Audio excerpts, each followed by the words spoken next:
أعوذ بالله من الشيطان الرجيم بسم الله الرحمن الرحيم كل نفس ذائقة الموت যার জান আছে তার মরণ আছে। মরণের সময় বা যে মানুষটা আমাদের ছেড়ে চলে যায় বা মারা যায়, ওই মানুষটা যে কি বলে আমরা কি কেউ জানি? কেউ জানি না। একটা মৃত মানুষ সম্পর্কে আমার নবী বলেছেন, মানুষটা যখন মারা যায়, যাকে শুইয়ে দেওয়া হয়, হাত পা গুলো বেঁকা থাকে, অনেক সময় বেঁকে যায়, মরণের কষ্টে অনেক সময় হাত পা ছোড়াছড়ি করতে থাকে। যখন তাকে লাশ বলে আমরা শুইয়ে দেই তক্তার উপরে, ওই লাশটা তখন বলতে থাকে, তোমরা আমার আস্তে আস্তে করে সোজা করো, তোমরা আমাকে আস্তে আস্তে করে সোজা করো, আমার মরণের সময় এত কষ্ট হয়েছে, সমস্ত শরীরটা পাকা ফোড়ার মতো ব্যথা হয়ে গেছে। আমার নবী আরো বলেন, যখন তাকে গোসল দেওয়া হয়, আমরা শীতের সময় যদি ঠান্ডা পানি গায়ে পড়ে কত কষ্ট হয় আমরা বলতে পারি। গরম পানি যখন বেশি হয়ে যায় গরম, তখন আমাদের শরীরে অতিরিক্ত গরম অনুভব হয়, তখন আমরা বলতে পারি। ওই মানুষটাও বলে, কিন্তু আমরা আর শুনতে পাই না। যখন গোসল দেওয়া হয়, ওই মৃত মানুষটা বলে, তোমরা আমাকে আস্তে আস্তে করে গোসল দাও, এত ঠান্ডা পানি আমাকে দিও না, এত ঠান্ডা পানি আমাকে দিও না, এত গরম পানি আমাকে দিও না, আমার শরীরে সহ্য করার মতো আর ক্ষমতা নাই, আমার শরীরে ব্যথায় জর্জরিত হয়ে গেছে, মরণের কষ্টে আমার শরীরটা ব্যথায় পাকা ফোড়ার ন্যায় হয়ে গেছে। ওই মানুষটাকে যখন কাফন পরানো হয়, আমার নবী বলেন, তখন বলে যে তোমরা আমার কাফন পরাচ্ছ, এত তাড়াতাড়ি আমাকে কেন নিয়ে যাচ্ছ, এত কাফন পরিয়ে এত তাড়াহুড়ো কেন করছো? কিন্তু আমরা কেউ তার কথা শুনতে পাই না।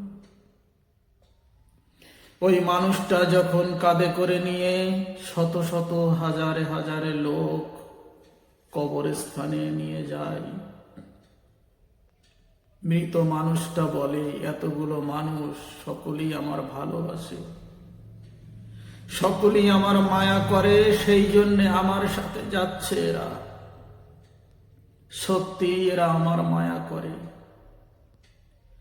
ওই মানুষটাকে জানাজা পড়ানোর পরে যখন কবরে নামাতে 4 জন মানুষ লাভে কি 3 জন লাভে, তখন ওই মৃত মানুষটা বলে, হায় রে, এতগুলো মানুষের ভিতরে এই 2-3 জন আমার সাথে আসলো, আর বাকিরা সবাই চলে গেল। এই 3-4 জন মানুষ আমার সাথে, এরাই আমার ভালোবাসে। মাটি যখন কবরে যখন শোয়ানো হয়ে যায়, মাটি দেওয়া শুরু করবে, এমন তো অবস্থায় ওই 3 জনা এক এক করে উঠে পড়ে। তখন মৃত মানুষটা চিৎকার মেরে কাঁদে আর বলে, হায় রে জীবন, যাদের জন্য জীবনে এত কষ্ট করেছি, যাদের জন্য অর্থ সম্পদ গড়েছি, যাদের জন্য শরীরের ঘাম ঝরিয়ে বিভিন্ন রকম সব কিছু করেছি, আজকে সবাই এক এক করে আমাকে আমতলায়, কারো বা জামতলায়, কারো বা বাঁশবাগানে, কারো বা বিরানা কবরস্থানে, এই মাটির তলায় মাটির ঘরে একাকী রেখে চলে গেল, কেউ আমাকে সঙ্গী হলো না।